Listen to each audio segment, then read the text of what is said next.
البشر نبي الله المختار وعلى آله الطيبين الطاهرين وصحبه غر الميامين ومن سلك منهجهم إلى يوم الدين أما بعد.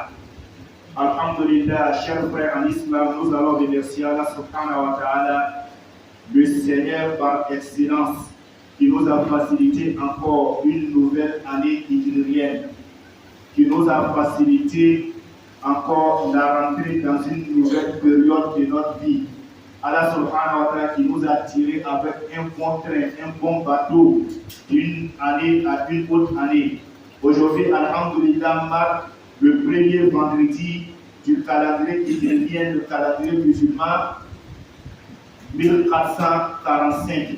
Nous demandons à Allah subhanahu wa ta'ala de nous accorder plusieurs années en parfaite santé, dans la spiritualité, dans une richesse abondante et dans une sainteté et la spiritualité parfaite.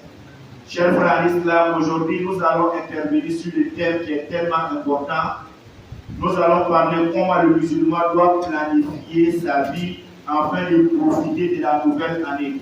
Vous savez, la religion musulmane, c'est la religion la plus structurée dans le monde entier. La religion musulmane, c'est la religion qui est basée sur les tests. Il n'y a pas de pensée dans la religion. Les personnes qui disent que je pense que normalement, logiquement, ça c'est pas notre religion. Notre religion c'est une religion de structure. Notre religion c'est une religion de tests. Notre religion c'est une religion de révélation divine. Raison pour laquelle le prophète alayhi salatu wa salam, il a été le meilleur des enseignants. Il a été le meilleur des encadrés. Allah subhanahu wa ta'ala nous dit dans le Saint-Coran, le prophète n'est pas avare sur la révélation qui lui a été confiée.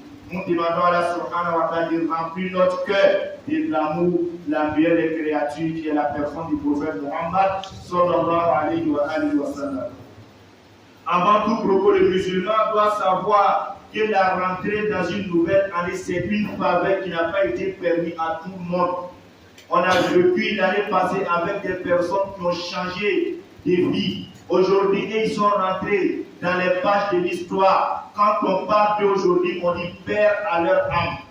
Et demain, nous serons à leur place. Avant que nous changeons de vie, on doit faire l'effort de bien profiter de notre vie. Quand on dit de profiter de la vie, généralement, nous pensons que c'est de bien s'habiller, c'est de bien se nourrir, etc. Non, quand on dit de bien profiter de la vie, c'est une vie qui sera embellie avec une spiritualité basée sur les textes coraniques selon les dits du prophète Muhammad sallallahu alayhi wa sallam.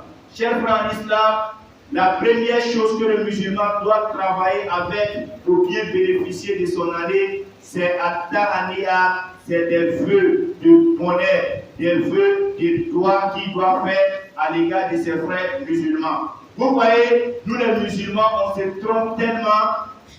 Quand on rentre dans une nouvelle année grégorienne, vous allez voir que tout le monde, on va essayer de se manifester partout. Nombreux sont les musulmans qui ne savent pas que nous sommes dans une nouvelle année musulmane. C'est une erreur. C'est une erreur et je reviens là-dessus, c'est une erreur. Surtout les personnes qui sont les chefs d'entreprise, les personnes qui sont les patrons. Vous voyez, les autres, nos co-religionnaires, ils sont tellement conscients de leur religion.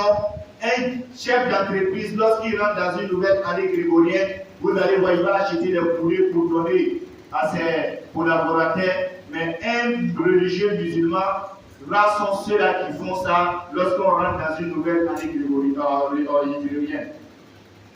Donc il faut marquer ces points-là. Il faut se visiter entre frères, il faut se pardonner. La deuxième chose que le musulman doit observer pour bien bénéficier et pour bien profiter de son année, c'est il faut beaucoup prier la nuit, il faut faire beaucoup de bénédictions.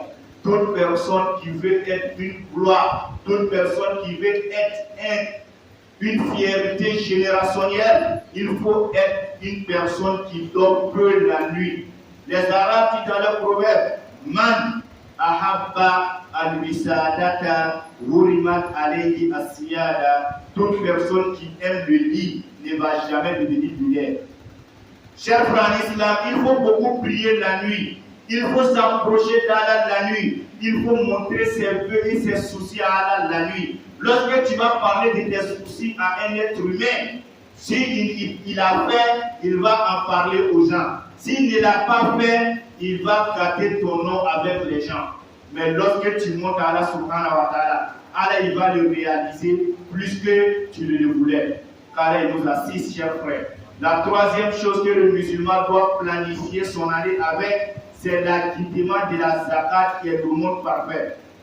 Beaucoup de musulmans ne donnent pas la zakat. Toute personne qui a pu avoir, qui a pu conserver, qui a pu garder une somme de 315 000 francs dans un compte mobile money ou dans un compte bancaire ou chez lui à la maison, après les 1 an, Allah subhanahu wa ta'ala a un droit dedans. Ce droit-là, c'est le droit d'Allah subhanahu wa ta'ala. C'est comme c'est le droit d'Allah qui est dans ta fortune, et ce droit-là, les imams et les guides religieux doivent venir prendre pour donner aux pauvres et pour donner aux nécessités.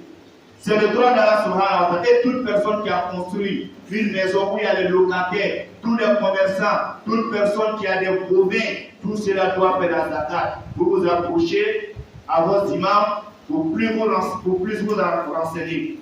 Enfin, le musulman doit rentrer dans une nouvelle année avec un repenti sincère.